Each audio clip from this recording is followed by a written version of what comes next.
Is this box office weekend a tale of two films? I'm talking about Sinners and Minecraft. Despite their different target audiences, they are making good numbers, with one audience agreeing with the one critic of one film and the other completely opposite. We'll be taking a look at what the critics are saying and possibly why these films are doing good business. And also, what makes a film industry thrive? We'll be looking at an article published on one of the Indians online websites talking about how a film industry thrives and perhaps what we as filmmakers from Africa and our film industries can learn from it to build our industry or collective industry as a whole in Africa. I am Papa Otu, and this is the Film Mandate. Stay tuned.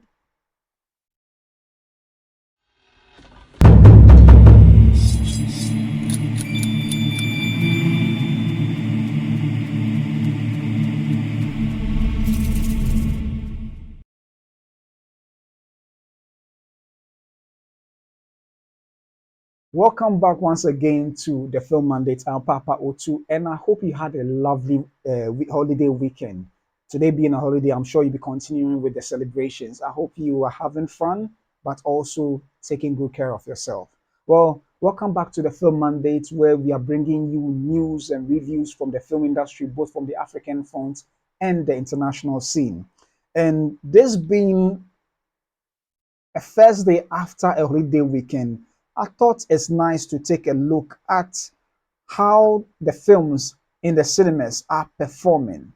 How the films in the cinemas are performing. So, what? Let's start with first and foremost the domestic box office of North America and how the movies there are performing. So, on your screen, we still have for the 2025 worldwide box office weekend for this particular weekend, holiday weekend. We still have Neza 2, the Chinese animated film, still at number one. Number two, we have Minecraft.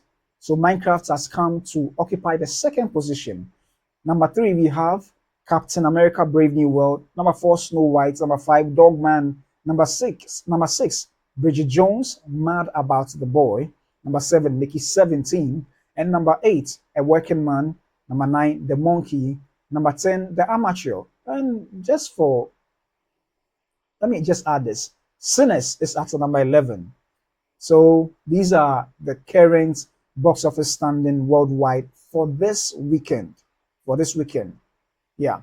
So now let's go, let's review what numbers or the numbers that the box office are doing currently in the North American market. In the North American market. And let's see how these films are performing. So on your screen, for the domestic 2025 weekend 16, that is this very weekend, is holiday weekend, you have Sinners leading at number one. Hence the reason why I had to add Sinners as number 11 in the world box office to the list. So Sinners is performing at number one, which was released just this weekend at $45.6 million. $45.6 million released in 3,308 theaters in North America alone. Minecraft, a Minecraft movie dropped to number two from number one, and it made numbers of $41.3 million, dropping 47.4% from last week. Also, number three is The King of Kings, which dropped from number two, which made $17.273 million. Number four, dropping from number three, is The Amateur, making the number $7.2 million. Also, Warfare dropped from number four to five, making $4.855 million. Which dropped from number five to six, made $3.35 million. There are two new spots here. Two new films occupying two spots here. We have Colorful Stage, the movie, a Miku Who Can't Sing, making $2.767 million. And also you have at number 8, the 20th anniversary re-release of Pride and Prejudice, making $2.7 million. At number 9, dropping from number 6, you have The Chosen, Last Supper, Part 3, making a business of $1.686 million, dropping a whooping 72.1%. Well, you would think that for the Easter holidays, this will be doing good business, but well, I think it's been in the cinemas for long, so it's quite understandable. So, yeah. At number 10, you have Snow White dropping from number 8, making a business of $1.172 million. So those are the box office numbers for this week domestically at the North American box office. Now, to delve into our stories of A Tale of Two Films, at the top, you have Sinners and a Minecraft movie, both making good numbers. Now, with this, I would like us to dive into our story. But this time around, we are picking the story from the point of view of the Rotten Tomato scores. The Rotten Tomato scores. And it is quite interesting how, despite the differing or the critics score for Minecraft, yet the movie is doing good business, doing so much good business that the audience just keep going to the cinemas and they are making Minecraft a lot of money. Just bear in mind, Minecraft and then a Minecraft movie and Sinners are both Warner Brothers productions, occupying the spots 1 and 2 this weekend. And this is the score. The critic score, the tomato score is 47%, which is less than half of the critics. Now, if you check the number of critics who have reviewed this film, you are looking at 169 reviews, and then 47% seems to like the movie, and then 53 completely don't like it. So, but if you look at the review or the score by the audience, the popcorn meter, you have 87%. And this, you are looking at 5,000 plus verified ratings. It's indeed amazing. Let's take a look at some of the reviews that were made and see why perhaps the 47% like it, but more so why the 53% don't like it.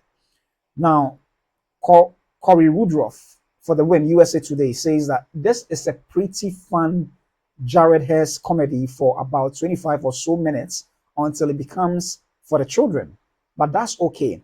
This generation's children also deserve something big and silly that will leave their parents utterly confused.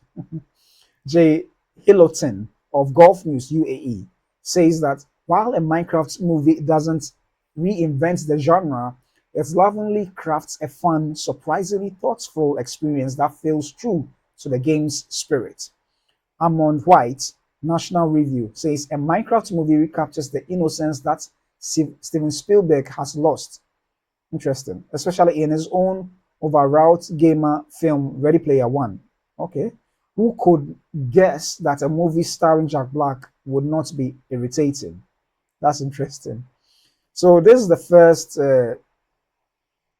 tomato, negative review, and it says that a Minecraft movie is profoundly empty, deeply dire experience, a hot trash pile of video game memes turned to life in hopes of exploiting popular IP and turning a buck. Well, indeed, it is turning a buck, looking at the fact that it's made over $720 million at the box office. So let's take a look at some more negative reviews here. And it says that David Sims of The Atlantic says that the film's anarchy might reflect a lot of younger players' first experience with Minecraft, where destruction can be just as fun as creation. Missing on the big screen. Meanwhile, is the odd, remote atmosphere that drew me in. Also, we have Robert Rotten, Laramie movie scope says that overall this is not a bad movie since the characters are all engaging. The actors turn in solid performances in this nonsensical story and make this movie tolerable. Art direction and production design are top notch. It's good looking, harmless nonsense. So even this being negative still had a positive thing to say about the film, which is interesting. Minecraft, the movie, is by Alejandro Aleman El Universal. Say reads that Minecraft, the movie, is a completely derivative product, a commercial with a stunning lack of imagination and whose sole objective is to make the most money. And indeed, it is making the most money. Indeed, it is making the most money. So it looks like regardless of what the critics are thinking, the audiences like them so much. And it looks like majority of the audiences skew younger, and they seem to be in love with this film. So the Gen Zs are there. There's been videos popping up of a lot of these young ones in the cinemas enjoying the movie so much. It's unfortunate that some of them are causing chaos in the cinema, throwing popcorn, maybe in the spirit of the movie. There's even been discussions of some theaters looking at giving them the opportunity this time around to go wild when the movie is airing. So yeah, I think perhaps even with that implementation or initiative is going to perhaps encourage more of them to go in the cinemas to have fun the way they want to have fun, that perhaps some of us the adults really have no idea or don't understand. Yeah, so perhaps that would even help push the numbers further to the $1 billion mark that a lot of critics or even observers are projecting this is likely to make, which will be Jack Black's second game movie adaptation after Super Mario. So that will be quite an interesting win for Jack Black and the filmmakers at large. So it's quite interesting what is happening. However, on the other end, Sinners has one of the exciting reviews. Until recently, Sinners used to be at 100% perfect score, perfect tomato score. However, that has changed since then, as one reviewer out of 254 gave it a negative review and now currently falls at 98%. Amazingly, the score by the audience, which numbers over 5,000 plus, has it almost at par with the critics. So even here, it looks like the critics likes it even more than the audience, just by a percentage. Now let's take a look at some of the reviews that have been given so far. And also we'll be taking a look at that one critic review that made it drop from a perfect tomato score to 98%, which is still good. Very, very good. So let's take a look at some of them. So you have Ben Wasserman, that is filmforward.com, who says that a vampire flick set in the Jim Crow era South, Coogler's first original story is as twisted as it is thrilling, zigging where other horror films might zag and offering a boldly sinister revamp of familiar tropes with utter confidence. Sharai Bohannan, Horror Press, says that Sinners is a bloody, sexy, devilish good time. It is also a love letter to black film goers as it reminds us the price of freedom never came cheap for those who came before us. Michael Ward, Should I See It, says that the horror works, the tension is real, the acting is impressive, and so is the writing. Vancouver could likely have gotten by just fine making a straight up vampire flick, but he has dug much, much deeper. That's interesting. I'm sure it's because of the backstory he gave to the whole vampire genre, making it very deep and not just popcorn action, but giving it more flesh and weight. So yeah. Also, Brookie Obi of Black Girl Watching says that a love letter to Southern Black people and our generational tradition of searching for and finding freedom through the arts. But who Kugler chooses to let live to tell the story and who he chooses to die feels too much like a metaphor to ignore.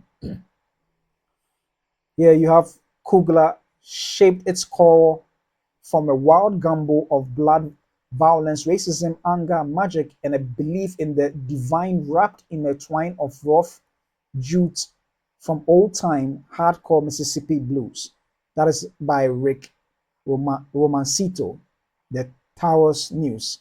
Oh, okay. So it looks like we have more than one negative review because the other review was by a man. So we have Sarah Manville in their own league saying it's surprising that someone as deft at handling complex issues and ambitious storytelling as Mr. Kugler allowed his movie to get so out of hand. Well, I haven't watched it, so I might not be able to speak to that. But yeah, I'm sure it perhaps went that way. I don't know. I can't speak to that, but well, yeah. So that is it. So let's just take a look at that other one. I don't know whether I'll be able to pull it up on time. So yeah, but there are so many positive reviews, and yeah, it's exciting. Yeah, I don't think I'll be able to pull that one up. But even that one, I'm told, is still positive compared to the overall reviews that have been given so far. So yeah, and listen, I think it is indeed an interesting times we live in. It is really indeed interesting, considering the fact that game adapted or yeah, game adapted films have not really performed in time past. And for those that have performed like I don't know the Super Mario, it is exciting and it appealed to perhaps the game players mostly. And for this particular movie, that is Minecraft, I don't have data to show whether those really watching it are mainly gamers, perhaps with just some few non-gamers of the game itself. But I think perhaps the star power of Jason Momoa and Jack Black perhaps might have done the trick together with the other ensemble. It might be the case, or it could simply be that Minecraft, Minecraft from the game itself is what brought in their audiences to make it work. On the other hand, Sinners seems to be a very strong story compared to Minecraft because the mostly the critics or the criticism of Minecraft is that it doesn't really have that strong of a plot of a story compared to Sinners. I mean, on its own, it's not really that strong of a story, but then the performances of Jack Black and the others is what might have done the trick. So, regardless, it looks like the Gen Zs or those who really love Minecraft love it for what it is. Perhaps the destruction, as one critic said, the destruction in the building, which might perhaps reflect what happened in the game. And the little I've watched from most reviewers of the film, it seems that for those who are hardcore players of the game, they can relate to a lot of the things that happen in the movie, hence perhaps translating into the box office results that we are seeing currently on the box office chart. For Sinners, it looks like a strong story and woven into the blues of the South and perhaps the era is what is perhaps endearing people to go and watch it. Yes, it's not doing as much as of a box office like Minecraft is doing. Besides, it's an R-rated movie, and it doesn't mean R-rated movies don't do good business. They do. If you take Joker, I mean, the first Joker, it did good box office numbers of over 1 billion. I don't know whether this may do same, looking at the fact that it's an original IP. Joker had the advantage of being an existing IP from the DC universe. So that's and coupled with the performance of Joaquin Phoenix, perhaps helped push it beyond that $1 billion mark.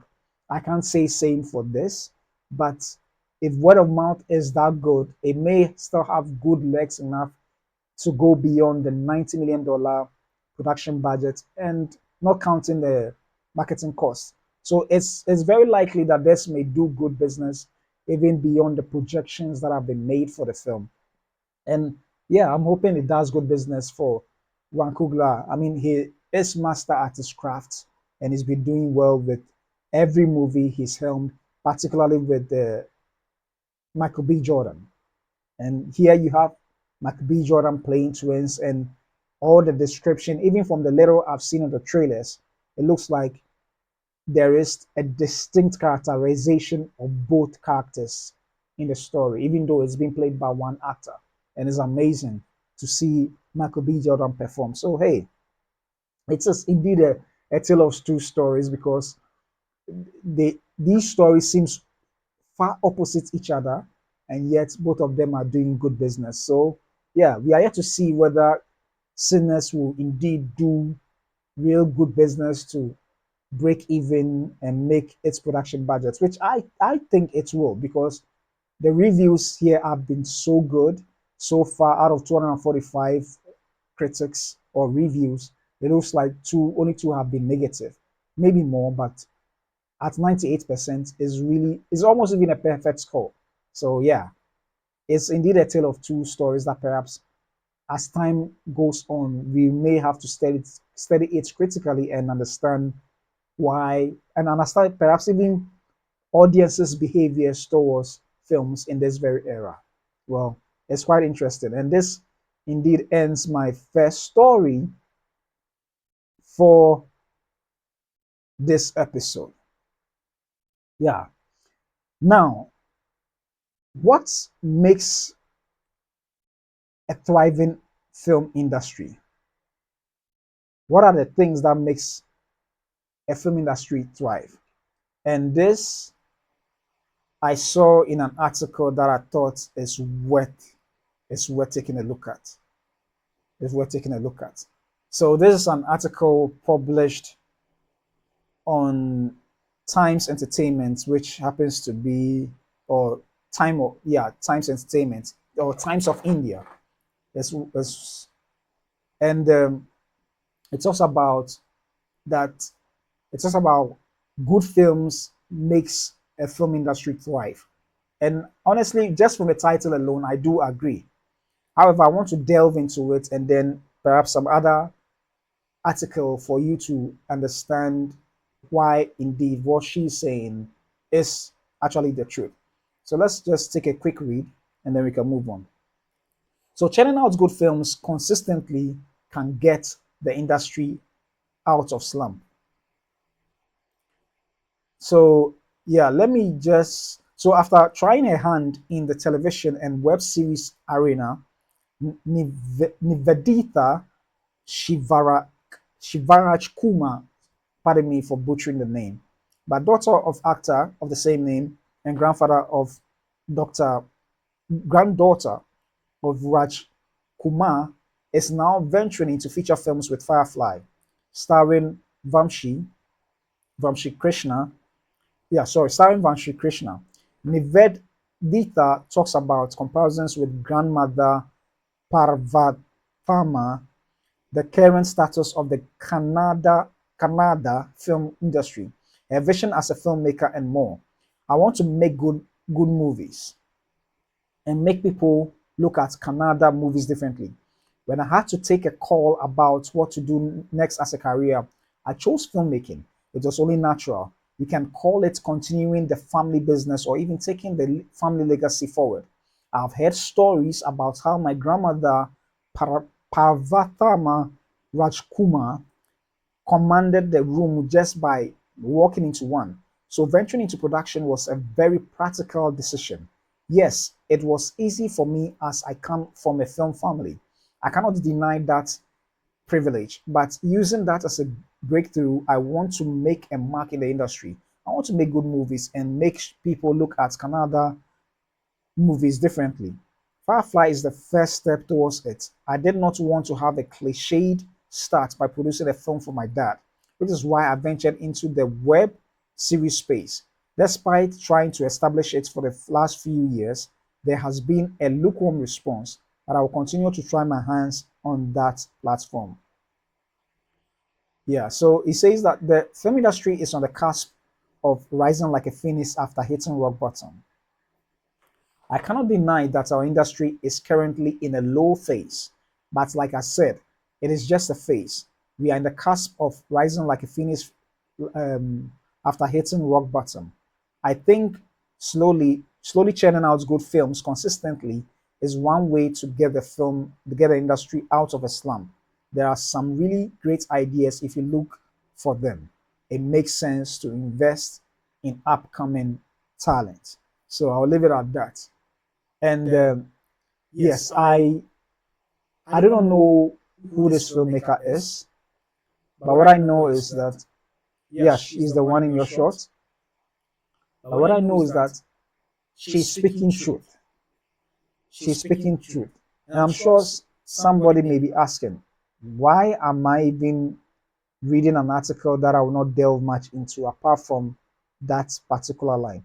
I just wanted to prove to a point. I mean, prove a point that or show where the source of this is from, particularly from an established or an established filmmaker who started out from web series and now is venturing into uh, the film industry as a whole. And it's exciting because, listen, if the product is not good, the audience won't go and watch it. Like any other business, if you are producing stuff that is not good enough, there's no way you have your clients coming over and over again to really watch them. And this example can even be seen in one of the most successful franchises ever in the world, Marvel. When Marvel started out, I mean, every Marvel film, even at its worst state, is still has still done good business at the box office. Yes, it may not have broken even, but it still did good business. And even the worst of Marvel films in terms of the quality sometimes even seems far above average of the standard of the films that are produced generally in Hollywood or elsewhere in the world. Now, if you observe from the very previous phases, they all did good box office numbers. However, when it got to the last phase, before um, Fantastic Four First Steps would show or start, you realize that the box office numbers dipped because the movies were not as good as the previous ones. So indeed, it speaks to the fact that for an industry like ours that we have in Africa, so far as we don't tell enough of a good story, not just, I mean, a good story in the first place, and also in its entirety as a good film, will not be having the audience coming to watch us or watch the films. Yes, we may say that we don't have enough cinemas in Africa or in Ghana, but if you compare the foreign films that are shown in our own cinemas in Africa or Ghana or Nigeria or elsewhere in Africa, you realize that the patronage of foreign films are high compared to the local ones. And they do more good box office numbers than the local films. Worst of all, our local films don't even stay in the cinemas for long. Sometimes 2 weeks, sometimes a week, and it's not really good. All would definitely go to the fact that perhaps the films we make are not good enough. And even if they are good, maybe it doesn't receive the necessary publicity to make people go into the cinemas to watch it. But that aside, majority of the films may not be good and therefore may lead to individuals not wanting to go to the cinemas to watch it. Now, these are some points that I saw online, that is on Google, and I thought it's worth taking a look at briefly. Yeah. So I asked this question on Google and it's brought up the fact that it confirmed what the other filmmaker, the Indian filmmaker, said. And he said that yes, good films play a critical role in building and sustaining the film industry. They attract audiences, boost industry morale, and create positive ripple effects that encourage further investment and creativity.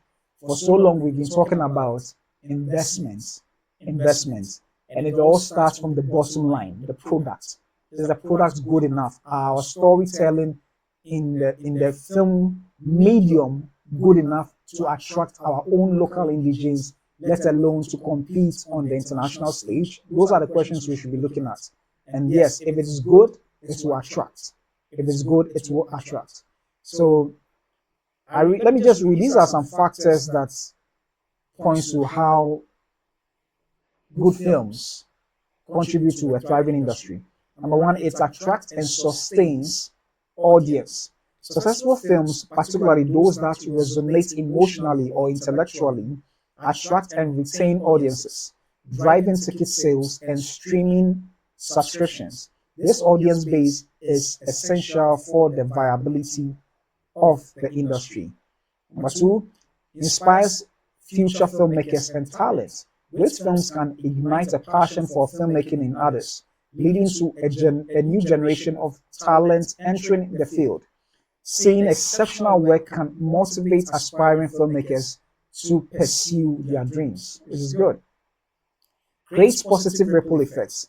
When films are successful, they generate positive publicity, which can draw further investment and interest the film industry. This can lead to more film projects and a wider range of creative talent being employed. Elevates the reputation of the industry. A string of successful and well regarded films can improve the overall image and prestige of a film industry, attracting talent and investors who are drawn to a reputation for quality. Last but not least, it says inspiration and creativity. Good films inspire others to create, innovate, and explore new ideas within the medium. This constant push for creativity and innovation is vital for keeping a film industry vibrant and evolving. Vibrant and evolving. And yeah, these are all things that perhaps we should strive to achieve with our film industry. But it first starts with producing a good film.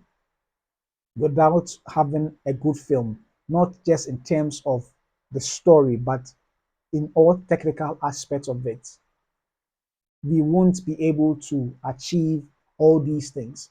Granted, the other film industries in the world, Hollywood, Bollywood, that are very successful, it doesn't mean they don't have bad films. They do have bad films. But then the majority of good films that are produced, or maybe the very good ones are so good that it outshines the terrible ones, making us still adore these film industries, whether Hollywood or Bollywood or any other from any part of the world.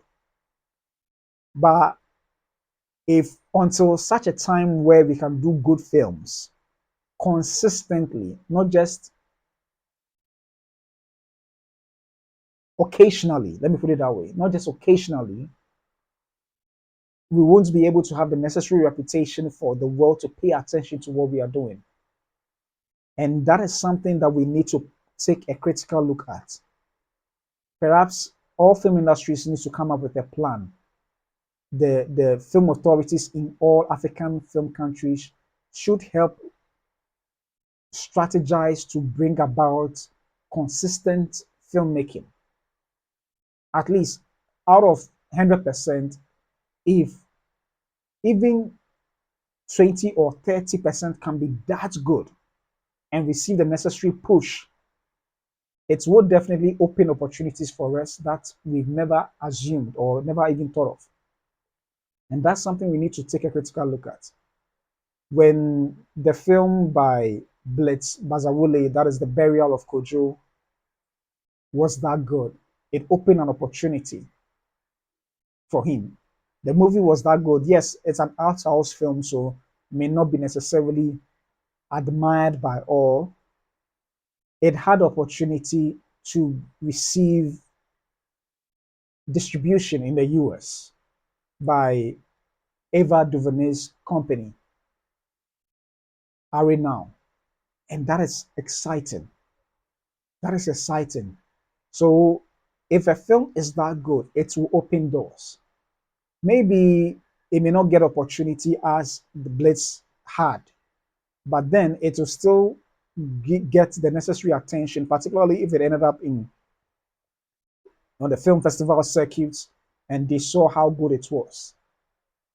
You have Azali, which was released in the same year as The Burial of Kojo, and it was the nominated film from Ghana to the Oscars. Yes, it wasn't picked in the overall foreign film language, but it was still good enough for us to push it to receive the necessary recognition that it deserved. Unfortunately, it didn't place. But regardless of whether it placed or not, these two films were good enough to be recognized in some fashion on the world stage. And that is one thing that we all filmmakers, not just the industries as a whole, but individual filmmakers must aspire to do. We can't keep churning out mediocre films.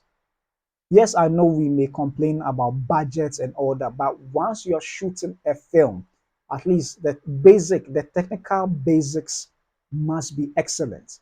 It starts with a good script, it starts with good cinematography, good scoring, good editing, good sound, and everything until we get to a point where we can churn out consistently good films. We will not be able to attract the needed investments. We will not be able to create that positive ripple effects for the young ones to see how good these films are and would want to aspire to make them by themselves someday. These are things we need to aspire to. We need to. There are excellent and good filmmakers in Africa, very excellent filmmakers in Africa.